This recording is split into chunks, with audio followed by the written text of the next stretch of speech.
Well, good morning and thank you very much for joining us. I am Yori Folari. The news hit yesterday, worldwide I would imagine, that indeed a decision has been made in favor of Nigeria in the long drawn-out case of P&ID Limited, Process and Industrial Development Limited. It's an engineering and project management company founded by two Irishmen, Michael Quinn and Brendan Cahill. People have described them as shady Irishmen. But the important thing is that the one thing that everybody can take out of this, you don't need to be a legal expert, is that the decision against Nigeria up till now, and they claim, was really arranged and delivered by fraud. Well, that's enough, because I have an expert who will really take us through it. And I'm talking about Waha Shittu, S.A.N., law lecturer at the University of Lagos. Good morning to you. Good morning, Uncle Yori. It's always a pleasure. Our delight to have you. After a long, this has been quite long, and it has taken so very much in terms of resources. It spanned numerous administrations. I think it goes back to the Jonathan era. Tell me your feeling about this, especially against the backdrop of the judge saying that it was fraudulent, and that I think you will tell me about that, that the company that I just sort of described, Process and Industrial Development Limited, was set up exclusively for fraudulent purposes. Thank you so much, Uncle Yori. I think a background will be necessary. Okay. I think it's common knowledge that Nigeria is faced with electricity power challenges. And we have sufficient quantities of gas that are being flared, causing enormous pollution problems. It is against this background that say this gas can be processed to generate electricity for the benefit of Nigerians and those who make use of power for operations. So, on the face of it, when we say it is an altruistic intention that led to the signing of the contract in 2010, but the people who signed the contract with Nigeria and those who represented Nigeria orchestrated fraud. The company itself was, in the words of the court, yes, the British court, was prepared for bribery. P&ID, Process and Industrial Development Limited, was a company incorporated in the British Virgin Islands by two Irishmen, Michael Quinn, yes, and then Cahill. yes, with the object for what the judgment has now said, to swindle Nigeria. Yes. It was a scam. And this would have been, it couldn't have been done without Nigerians being involved. Yes. Some Nigerians were involved. Some foreign collaborators, these two British people. And whatever we are saying now, we are not just saying it to defame anybody. No, the British. We are saying the it. Irish. The Irish. Very important yes, about. yes. So don't call me British, I'm Irish. Irish. It's not to defame anybody. Even if you go through the judgment, the judge made copious references to fraud, to bribery, to corruption, and to the fact that the entire process of the signing of the contract and the arbitral award was tainted with, was contrary to public policy.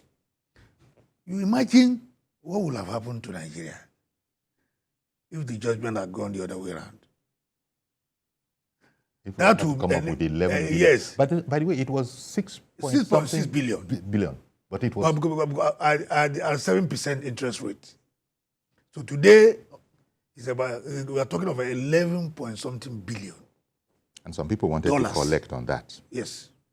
So you can imagine our country is facing enormous liquidity problems as we stand. To now say a country like Nigeria should cough out such an amount of money right now, it will certainly render, beyond even the entire budget of the federal government, it will render the federal government's operation prostrate. And so, again, other consequences. Already by the award, the assets of the country and all the federal agencies locally and abroad are endangered. Again, our foreign reserves stand the risk of being depleted, grossly depleted. Again, our fiscal and monetary policies will be distorted. So you can see that it has a lot of wide-ranging implications. So I think Nigerians will be singing hallelujah. Indeed now. And thanks to the fact that this is happening in the regime of the man with the Midas church. President Ahmed Bola Tinubu. Because we all know that he means well for Nigeria. Indeed. And he can only function if he has resources. Indeed. But as you have said, but this, if we were to look back a bit to the Buhari administration, they also took a large part in the happy outcome that we're now talking about. Yeah, of course. Because this was a long-drawn out litigation. The signing of the agreement took place on 11th January 2010. The arbitral award, there was a dispute. That dispute was submitted for arbitration. And the arbitral award came in 2017. The question you to ask is that why did it take us so long to challenge the arbitral award? It was a conscious attempt was made by the Buhari administration. Nearly major agencies collaborated for this outcome. We can reference the input of the Federal Ministry of Justice. We can reference the input of the Attorney General of the Federation. The pioneering role of EFCC under Ibrahim Magu. And also Ministry of Petroleum Resources. And then Federal Ministry, NNPC, Nigerian Limited, all of these agencies, including intelligence, NFIU, all of them collaborated.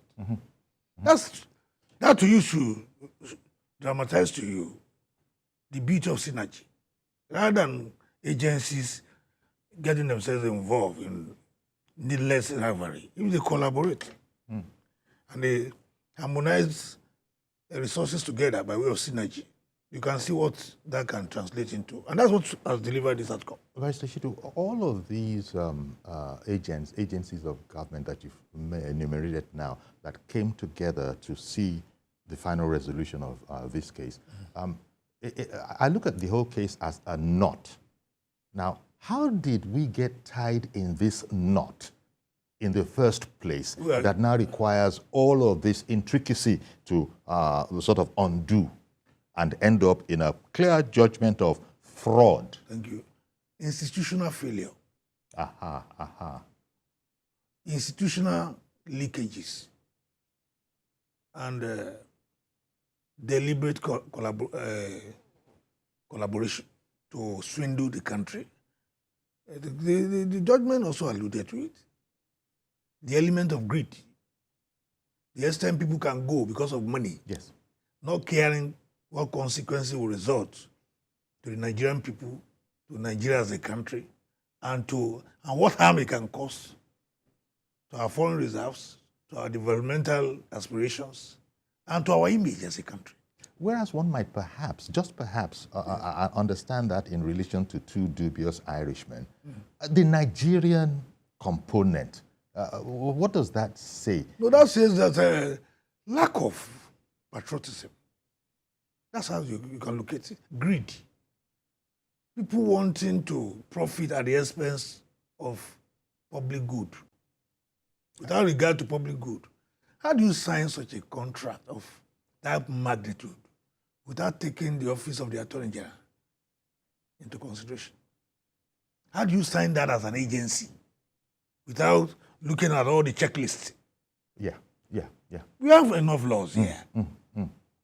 We have sufficient legislative framework that will prevent this kind of infiltration of our system. But there was collusion. Because obvious attempt to subvert the system. I heard 419 scam. Yes. Because I've heard an analyst on another station liken it to a house of wealth that is Nigeria's, and that you have a strong man that you've put there, and this very strong man is the very same person who is colluding with outsiders to invade and plunder that which he was put there. So that goes back to all that you said, that we have all the devices if people would only do the right thing and be patriotic and be honest. But this was clearly not done and intentionally not done for gain. For gain. Yes. Look at the nature of the contract. It was meant to be a gas supply and processing contract. Gas supply. You have the gas to supply as a country. Now, these gas were to be processed. We supply the wet gas, which is to be, distilled into lean gas, and then for purposes of generating electricity supply, and the excess to, to be sold and then exported. That was the agreement. So which means they need, P&ID needs to put in place processing facilities on ground. They purportedly said they secured a land in Cross River. No approval was given for any land. So it was a horse. They didn't take any step to further the terms of the contract. No step at all was taken to establish all these processing, facilities that will kickstart the supply of gas. So you can see that from the beginning, the intent was to defraud the country. And they now turn around and sue and Nigeria. The agreement was already signed. So they look for clauses of arbitration in the agreement. Because the agreement was to last for 20 years. So, and they say, okay, because they wanted to profit. So that's why you say P&ID was a company set No, up exclusively no engine of fraud. for fraud. Engine of It fraud. was exclusively a vehicle for But fraud. I'm happy that the UK system is working effectively and efficiently. You see, the problem we have in our country is not lack of resource capacity. It's not because our lawyers are any less brilliant, our judges, some of the best in the world we have in this country. But the real problem with our country is that our system is not working effectively and efficiently the way it should run. In fact, our system is overwhelmed. Our judges overwhelmed. And this often works in favor of fraudsters. Yeah, fraudsters. Knowing that the system is overwhelmed. Overwhelmed. When did which Nigerian administration now canceled the whole project, giving rise to this claim by P&ID? I think the whole process started during the Buhari regime. Okay. Or was it Jonathan that canceled? Yes.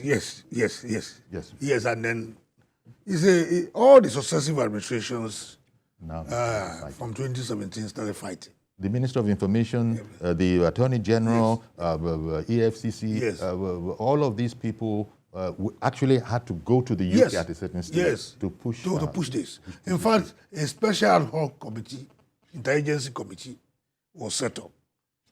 And experts were drawn from all of these agencies and to see it as an emergency problem that needed to be addressed. Already we have liquidity challenges. If our assets stood the risk of being attached locally and internationally, our foreign reserves stood the risk of being grossly depleted. You understand what I'm saying? And then our monetary and fiscal policies stand the risk of being distorted. Those were grave dangers. There's no country faced with such challenges that can survive. And as you say, Nigeria is not lacking in erudite lawyers, people who are judges and people who know what they're doing. But it can sometimes get quite complex. And I think we refer to the lack of capacity sometimes. Because when you look at the decision that has been handed down in the UK now, it was meticulous. Yes. No, imagine, you can see, if you look at the judgment, 140 pages.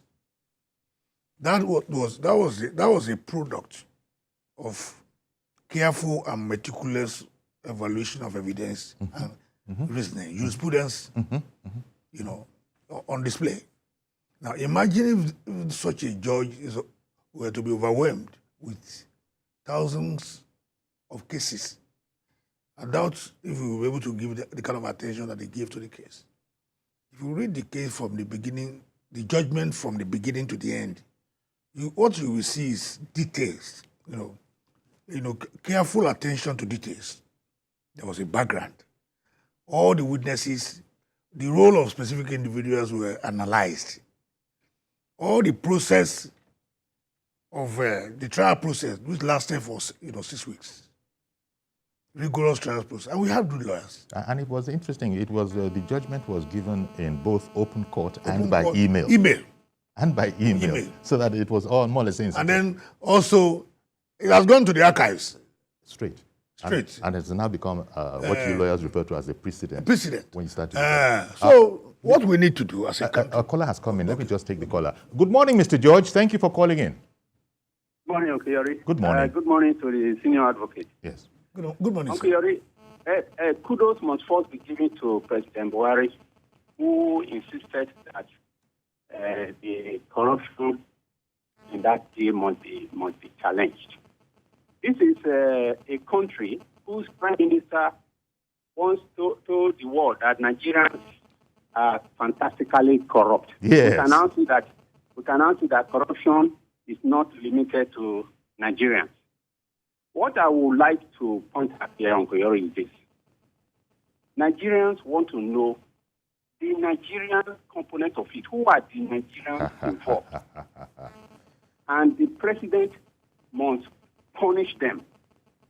That's the only way to send a signal to other ones that if they try this type of a thing again, this is what will happen. We don't punish people when they offend the system. That is why corruption is thriving. Look at the Halliburton case. Even those key figures involved in Nigeria are parading themselves. They even want to become president of the country at all costs. Whereas their counterparts that were involved in the deal are in jail in foreign countries. It's because there is no punishment when people err against the system. I want President Tinubu to use this one to assert himself and show that he is different. Imagine, like the senior advocate said, imagine if this judgment was against Nigeria. How are we going to cough out $11 billion? We are looking for $10 billion to bail out the system. You see the rate of the naira to dollar. We have not even seen $1 billion to do something. Then how are we going to be paying $11 billion? That would have amounted to a debt of the economy. Indeed. So this is serious enough for the president to say, okay, you and you and you and you that are involved in this, you must go for it. Good morning. Good morning. Thank you very much for calling in. Now, Mr. George there touched on another area that everybody is talking about. Who are the shadowy figures that are involved in Nigeria? Much is still very much shrouded under wraps. Thank you. Are you optimistic that we can get to these people? I think they made a very valid point. Yes, they need to be about named the and shamed. consequences for infractions. We cannot just say, begin to proceed. Business as usual. No. Consequences. For instance, we may have been proceeding in the wrong direction before. Mm-hmm. For instance, I salute the fact that Mr. Shashore, okay, one of the lawyers, an SAN, has been exonerated. Yes, from the judgment. That you can see. That's part of the complaint. Sorry, sir, for interrupting you there, because I was going to come to that, but you've brought it up. This is part of the intricacies of the place, where the judge actually said that Shashore's actions were consistent are inconsistent with the charge of Nigeria's theory that he was corrupt. He said from his advice, Nigerians, from his advice to Nigeria and to all of that, he assisted Nigeria to succeed in its applications. The participation in various settlement discussions helped reduce the figure. But miraculously, Shashore was accused by Nigeria of corruption. And the judge actually pronounced that he does not think. Well, I'm very happy. He does not think that Malami, the Attorney General at the time, actually believed that Shashore was corrupt. Now, talk about complications and contortions. Yes, well, you see, that's specific findings of facts by the judge. And that specific finding is like Shashore now has been washed clean. Yes. Like Pontius Pilate. Yes. Incidentally, he was my court-to-bar mate, so I'm very happy for him. So, but Nigeria accused him of corruption. And the judge had to knock it down. But where is the evidence? Well, from that, there's nothing here. From that judgment, thou can knock off any. So, which means we should search deeper. Yes. We should look beyond Shashore. It might have been a red herring. Shashore has been proven to be innocent. Olasupo Shashore. Olasupo. SAN. One of the brilliant minds we have. He said, the judge said that the Attorney General Malami has not explained to this court how these events are consistent with the belief on his and Nigeria's part that Mr. Shashore SAN had been corrupt in his professional work for Nigeria in the arbitration against P&ID. That's a clean bill of health. That's specific findings. But it also indicates the complexity of the case. Yes, if you're going to throw decent people under the bus. Yes. No, well, I think the other name for Shashore in Yoruba parlance now should be Wemimo. Wemimo. Yeah. He has been, quite frankly, vindicated. But there are elements, certainly, at various levels who compromised and brought us to this sad experience. Because we're in a desperate situation. Everybody, a lot of anxiety about what was likely to be the outcome. Until this judgment was pronounced, nobody knew what would be the outcome. But I think we must salute the diligence of our attorneys in the UK who prosecuted the case. And some of the evidence made available by our anti-graft agencies. Okay. We should also salute... without EFCC? EFCC did a lot under Magu. I don't want to know, And Magu worked with a lot of other people. There was an interagency, committee put in place, including the Office of the Attorney General. They work closely.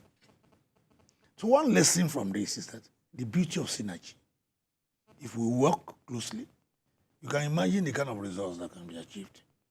If our agencies are not engrossed in needless rivalry, if they collaborate, all the problems we have in the country will be reduced to the barest minimum, whether terrorism, whether corruption. Are you optimistic that what people are asking, Mr. George, no, what he's saying? That we need to know these people. Yeah, we need to. And then we don't have... Can it be done? Yes, it can be done. We have a template, the judgment. We can just take the judgment. The Attorney General, luckily for us, we have a seasoned Attorney General. He's quite experienced. And who's painstaking. He's to study the judgment painstakingly. Because the judgment has provided a lot of direction, how to go. And investigate individual roles and ensure that people are brought to book within our laws. Indeed. Yes, indeed. no. Because it's... you can't have a... I mean, look at a regime of... Look at the Shashore that we mentioned. Yes. That would have been a tragedy if things had gone the other way around. He went through a lot of trauma. Okay, indeed. He went through a lot of trauma. And... he wears his shoes, no where it pinches. It does. He went through a lot of trauma. I didn't envy him. I said, a former Attorney General of Lagos State. Indeed. The senior advocate of Nigeria, being brought to trial. It was about to be besmirched until this cleansing. Cleansing. Because exactly, he said, the judge said, Malami SAN has not explained to this court how these events, all the previous events, how all of this are consistent with the belief on his and Nigeria's part that Mr. Shashore SAN had been corrupt in the professional work for Nigeria in the arbitration against, P&ID. Aki I beg your pardon, sir. Okay. Aki in the UK, good morning to you, sir. Good morning, Uncle Yori. Good morning. And good morning to the guests in the studio. Yes. Good morning.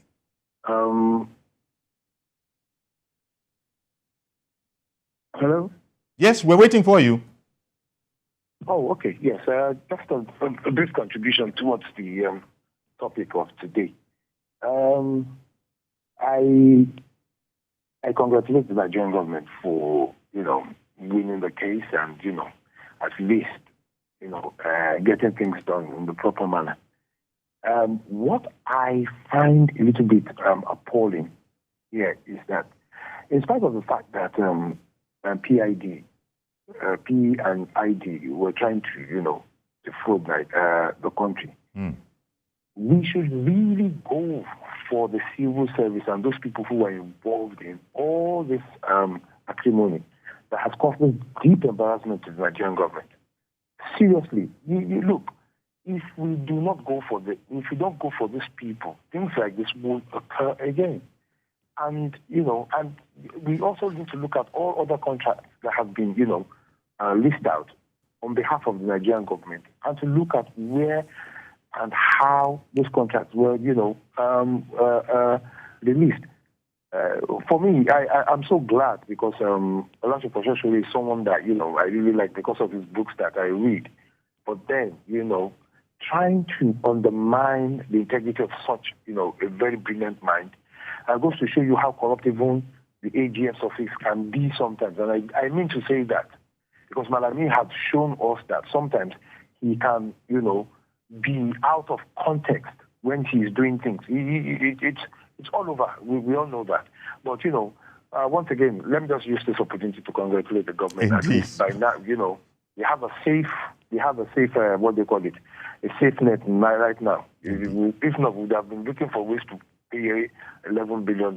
Thank you, Uncle Chori, and do have a wonderful day. Same to you, and thank you for calling in. The big picture, as you say, Akin, never mind the travesty of justice that was attempted, but thank God for all these things.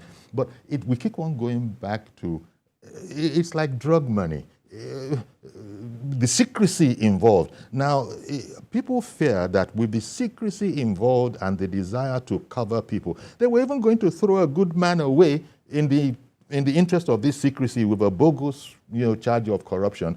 So people are saying we need to know all those powers that be, the people that cannot be touched in Nigeria. This is the time, and perhaps this, as you said, we're in Tinubu's administration now. It's a new hope, new hope and all of that, renewed hope. Perhaps part of that hope is that things will not be covered that needn't be covered in the interest of a quote-unquote esprit de corps. Thank you. The starting point is to look at the judgment. I think the Attorney General is best suited to know that the judgment should be studied. It offers some pointers. And so a thorough investigation, the inquiry should immediately, progress. Some people have been brought to trial already. There are some other people that are yet to be brought to trial. Those ones need yet to be fished out. And then properly investigated and brought to trial. So that we know, so that when people are brought to book, but not only this kind of contract, it's also a pointer that maybe some other contracts that have been executed in the past with disastrous consequences on our revenue. We now need to revisit those cases and check them out. And check them out.